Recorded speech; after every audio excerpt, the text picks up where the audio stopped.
Bonne journée. L'histoire commence durant l'hiver d'une année froide du début des années 70, à un moment où une adolescente de 14 ans vit encore une existence simple et lumineuse avec ceux qu'elle aime. L'adolescente grandit dans un foyer paisible. Son père, un homme patient et habile de ses mains, passe de longues heures à fabriquer de petites maquettes qu'il glisse ensuite dans des bouteilles en verre. Sa mère, belle mais traversée par une douce mélancolie, aime profondément sa famille tout en portant en elle les traces de rêves abandonnés. Quant à la petite sœur, vive et entêtée, elle est la confidente la plus fidèle de l'adolescente. Au quotidien, la jeune fille capture des morceaux de vie avec un vieil appareil photo qui ne la quitte jamais. Un jour, alors qu'elle roule à vélo devant la maison, elle photographie spontanément ses parents. Sur le cliché apparaît un élément inattendu.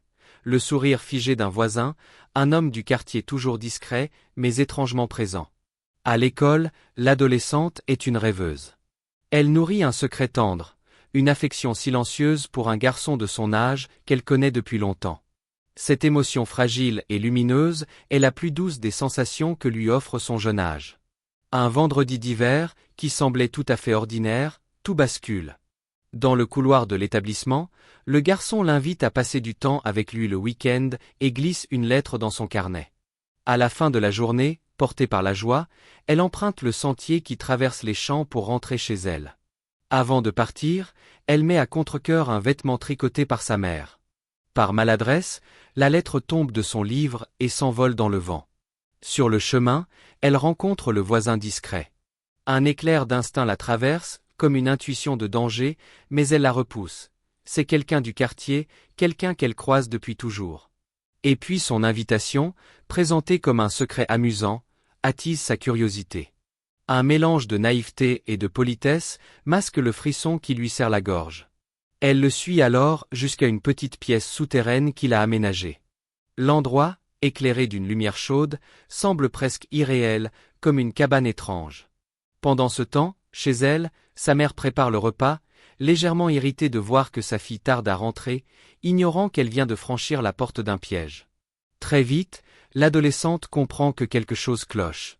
Ce que l'homme appelle adorable n'a rien d'un compliment innocent. Une peur brutale la traverse, elle doit partir, immédiatement. La nuit tombe, la brume recouvre les rues, donnant au monde une atmosphère flottante et inquiétante. Au même moment, une autre élève de son âge, une fille qui prétend parfois percevoir ce que les autres ne voient pas, retrouve la lettre envolée. Elle la ramasse, se retourne, et aperçoit l'adolescente avancer d'un pas rapide dans le brouillard. Les deux se frôlent. En un battement de cœur, la jeune fille disparaît dans la brume, comme si elle s'était dissoute dans l'air glacé. L'histoire poursuit son cours lors de cette nuit, où l'absence de la jeune fille déclenche la tempête qui va fissurer sa famille de l'intérieur. Chez eux, les parents attendent, noyés d'angoisse, chaque minute pesant comme une pierre. Le père finit par se précipiter dehors, une photo entre les doigts, courant dans les rues noyées de brouillard. Quand la jeune fille traverse la route en pleurant, persuadée de rentrer chez elle, il passe devant elle sans même l'apercevoir. Son regard la traverse, comme si elle n'existait plus. Essoufflée, elle atteint enfin la maison, mais découvre un silence lourd, vidé de vie, comme si le monde avait glissé dans une autre réalité. Puis elle entend sa mère donner son témoignage à la police. Attirée par une lumière étrange, elle ouvre une porte et tombe sur une étendue de brume glacée, parsemée de vêtements abandonnés. C'est l'endroit où tout s'est terminé. À l'autre bout du quartier, l'homme responsable de sa disparition se détend tranquillement dans son bain, ignorant qu'elle se tient à quelques centimètres de lui, invisible. Sur son lavabo, une chaîne argentée, celle qu'elle portait tous les jours, est posée comme un trophée.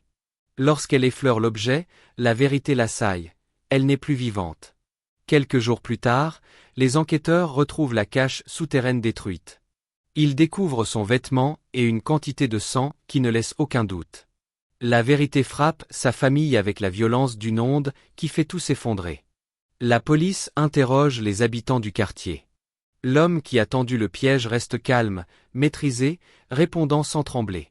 Lorsqu'il manque de laisser traîner la chaîne sur la table, il la cache d'un geste rapide, échappant une fois encore aux soupçons. Dans l'entre-deux où elle erre désormais, la jeune fille voit tout. Elle voit celui qu'elle aimait en secret attendre encore au centre commercial, le regard perdu. Elle voit une camarade, celle qui avait retrouvé la lettre envolée, venir prévenir le garçon en affirmant que la disparue n'est pas vraiment partie. Elle tente désespérément de l'approcher, mais chaque pas vers le monde réel l'aspire comme un gouffre, l'attirant loin de la lumière. Soudain, une autre âme surgit dans son espace, courant vers une direction familière, la maison.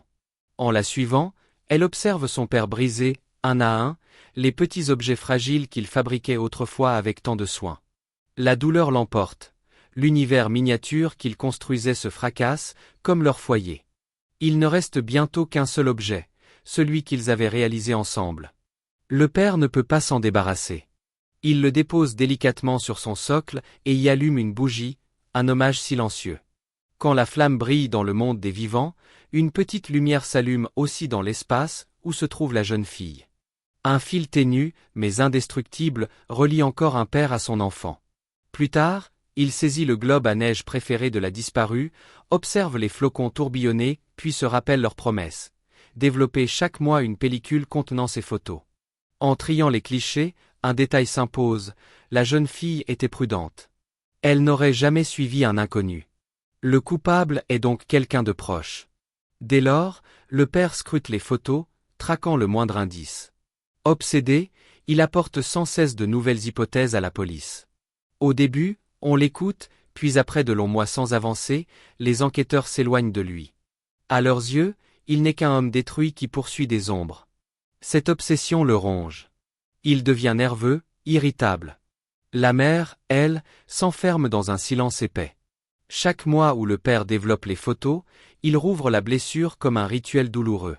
Incapable de supporter davantage, la mère finit par partir travailler loin, prétendant n'élever plus que 2 enfants. Le temps passe. La petite sœur tente de reprendre une vie normale, découvre les premiers émois amoureux. Tout le monde avance, lentement, comme des naufragés cherchant à respirer après une tempête. Mais la disparue, elle, reste figée entre 2 mondes. Elle voit son père se consumer, sa mère fuir, sa sœur chercher un peu de lumière, le garçon tenter d'oublier. Pour la première fois, elle comprend que sa présence retient ce qu'elle aime dans le passé. Peut-être devrait-elle laisser aller.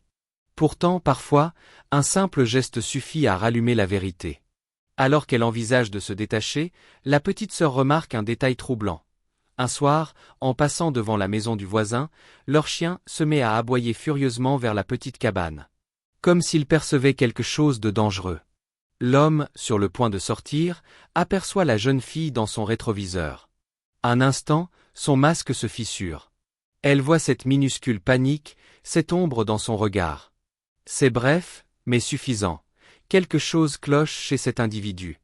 Dès lors, elle commence à l'observer en secret. Elle ignore que ses soupçons ont déjà éveillé l'attention de celui qu'elle surveille. Dans l'esprit tordu de cet homme, un vide s'est formé depuis son dernier crime. Il cherche à le combler, à revivre ce qu'il a fait. Et peu à peu, une idée monstrueuse germe en lui. La petite sœur devient sa prochaine cible. Il ouvre alors sa collection secrète, un carnet où il planifie ses actes. Pour elle, il prépare un piège encore plus élaboré, plus sombre, plus précis que le précédent. L'histoire reprend au moment où le père développe la toute dernière photo prise par sa fille disparue. Une intuition soudaine, presque comme un appel venu d'ailleurs, le pousse à se tourner vers l'homme qui vit juste à côté. Il se rend devant sa maison et le voit fabriquer un piège artisanal dans son jardin. La colère monte en lui, mais il tente de rester calme. En discutant vaguement, son regard tombe sur une fleur complètement sèche. Il l'accueille, murmure le prénom de sa fille, et la fleur se ravive entre ses doigts. Dans l'au-delà, la jeune disparue a entendu son père et répond à son appel. Ce signe réveille un souvenir oublié. Un jour, il avait vu ce même voisin observer sa fille d'un œil étrange. Tout s'assemble. Le père comprend enfin, c'est lui le responsable. Il perd le contrôle, se jette sur l'homme, mais la police intervient et l'arrête. La nuit venue, incapable de dormir, il retourne chez son voisin pour se venger. Dans le champ, il croit l'apercevoir, mais attaque par erreur un inconnu. Il finit grièvement blessé et hospitalisé. Dans l'autre monde, la jeune fille comprend qu'elle ne veut plus voir son père souffrir pour elle.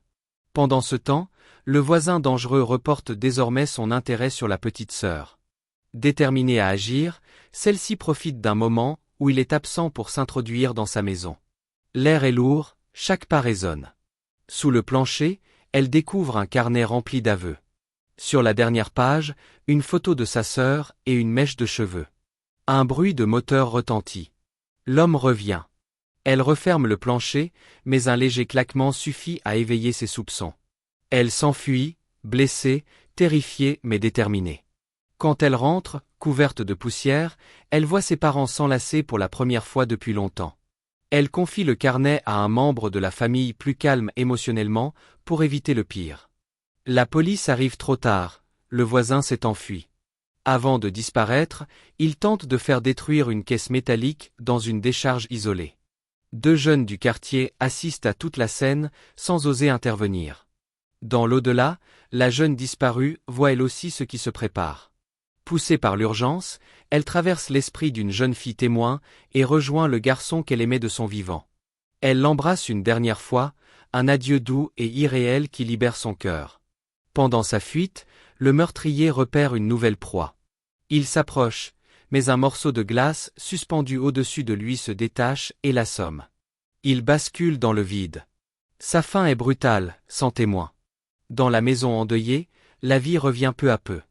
La mère trouve finalement le courage d'ouvrir la chambre de sa fille. Chaque objet semble figé dans le temps. Les larmes reviennent, mais elles portent maintenant la mémoire, et non plus la douleur. Le père, soutenu, recommence doucement à vivre, non plus dans la perte, mais dans l'amour qu'il portait à son enfant. La famille, fissurée, commence lentement à guérir. Depuis son monde, la jeune disparue les observe. Elle sourit, apaisée, et marche enfin vers la lumière. Ce n'est plus seulement une histoire de crime, c'est une histoire d'amour, de deuil et de guérison. Même brisés, ceux qui restent finissent par se reconstruire. Et elle nous rappelle une dernière chose. Si la vie s'arrête, l'amour, lui, continue toujours.